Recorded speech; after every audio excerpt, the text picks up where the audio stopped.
অপর্ণা যখন জানতে পেরে গেছে ওই রাজনন্দিনী আসলে সে নিজে অপর্ণাই রাজনন্দিনী, ঠিক তখনই আর্যর চিরশত্রুগুলো বেরিয়ে আসতে শুরু করে। মানে আর্যর চিরশত্রু হলো একটা মহিলা যে কিনা মেঘরাজকে ব্যবহার করে আর্যর নানা রকম ভাবে প্রতিনিয়ত ক্ষতি করে চলেছে। কিন্তু কে সেই মহিলা সেটা তো জানে রাজনন্দিনী। এবার রাজনন্দিনী অপর্ণার মুখোমুখি কথা বলে অপর্ণাকে বলে দেয় আর্যর চিরশত্রু শালিনী। মানে আমরা গত কিছুদিন আগের পর্বগুলোতে দেখেছিলাম একটা অনুষ্ঠানে আর্য সিংহ রায়ের বাড়িতে এসেছিল শালিনী নামের একটা মেয়ে। আসলে ওই মেয়েটাই আর্যকে খুব ভালোবাসতো আর আর্য ভালোবাসতো রাজনন্দিনীকে। তাই তো আর্যকে পাওয়ার লোভে রাজনন্দিনীকে মেরে ফেলে রাজনন্দিনীর মৃত্যুর সমস্ত দায়ভারটাই আর্যর উপর চাপিয়ে দেওয়া হয়েছিল।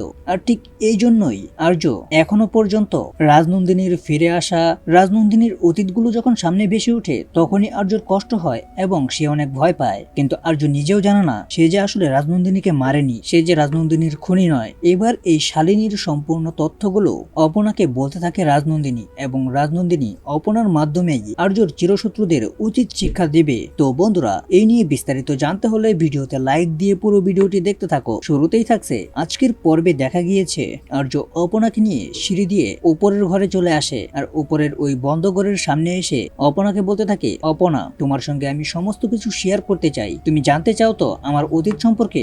নাও, এটা কেন বাকি থাকবে? এই ঘরের দরজাটা আমি নিজেই তোমাকে খুলে দিলাম। তখন অপর্ণা ঘরে ঢুকেই সমস্ত কিছু তছনছ করে খোঁজাখুঁজির পর যখন দেওয়ালে একটা পর্দা দিয়ে ঢাকা ছবি, সেই পর্দাটা যখন সরিয়ে ফেলে তখনই দেখতে পায় রাজনন্দিনীকে। আর রাজনন্দিনীকে দেখে অপর্ণা রীতিমতো অবাক হয়ে যায় এবং চমকেও যায় আর বলতে থাকে, এই কি, এই মহিলাকেই তো আমি এতদিন ধরে দেখে আসছি, ইনি তো আমাকে পরিচালনা করবেন, এই কথাই তো বলেছেন তারা সুন্দরী মা। আমাকে জলায় নাই তার মুখও দেখিয়েছে, আর তার থেকে বড় কথা তার মুখ আমি অনেক আগে থেকেই দেখে আসছি, ওনার সঙ্গে আমার কি কানেকশন। ঠিক তখনই অপর্ণার পেছন থেকে রাজনন্দিনী চলে আসে আর রাজনন্দিনী অপর্ণার সামনে আসতেই অপর্ণা তাকে প্রশ্ন করে, কে আপনি, কি চান, আমার সাথে আপনার কি কানেকশন? তখন সে বলে, অপর্ণা তুমি কে জানো? তুমি হলো আমি, আর আমি কে জানো? আমি হলাম তুমি। এই কথা শুনে অপর্ণা আরো অবাক হয়ে যায়। তখন পুরো বিষয়টা বুঝিয়ে বলে রাজনন্দিনী সিংহ রায়, বলতে থাকে, আমার মৃত্যু যেদিন হয়েছে সেদিনই তুমি জন্মগ্রহণ করেছো। মানে তোমার মা বাবার কুলে আমার আত্মাই নতুন রূপে জন্মগ্রহণ করেছে,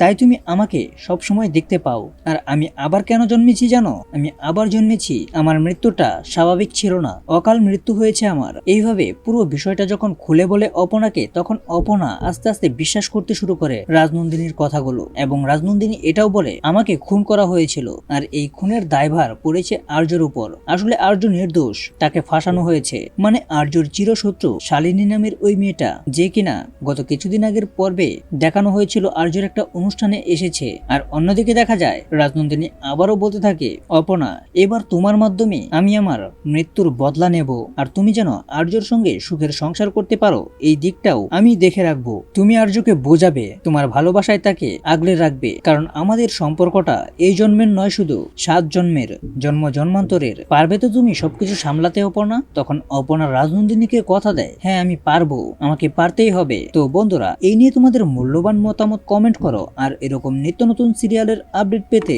এখনই চ্যানেলটা সাবস্ক্রাইব করো।